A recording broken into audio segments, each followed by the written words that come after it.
আরো গোবিন্দ কোথায় বলতে পারো?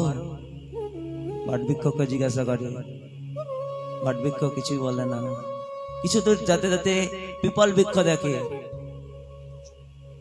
পিপল বৃক্ষকে দেখে বলে, তুমি তো নারায়ণ স্বরূপ, তুমি বলো পিপল বৃক্ষ, আমার গোবিন্দকে দেখেছো? এভাবে চলতে চলতে বৃন্দা রানী তুলসী দেবীকে জিজ্ঞাসা করে, তুলসী দেবীকে জিজ্ঞাসা করে, তুমি তো গোবিন্দর প্রিয়, তুমি তো বলতে পারো গোবিন্দ কোথায়? কচ্চিৎ তুলসী গোবিন্দ কল্যাণ, মানে তুলসী হচ্ছে গোবিন্দর প্রিয়। তাই গোপীরা রাধারানী সবাই মিলে তুলসীকে জিজ্ঞাসা, হে তুলসী মহারানী, তুমি তো বলতে পারো গোবিন্দ কোথায়? সে भी কিছু বলে না। তখন পৃথিবীকে জিজ্ঞাসা করে, হে পৃথিবী, তুমি তো বলতে পারো আমার গোবিন্দ কোথায়?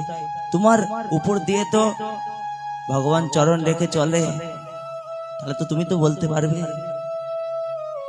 পৃথিবীকে জিজ্ঞাসা করে, কেউ কিছু যখন বলে না, সবাই তখন কৃষ্ণকে খোঁজার জন্য একাত্ম হয়ে খুঁজতে আছে। ঘনশ্যাম তুমি ঢো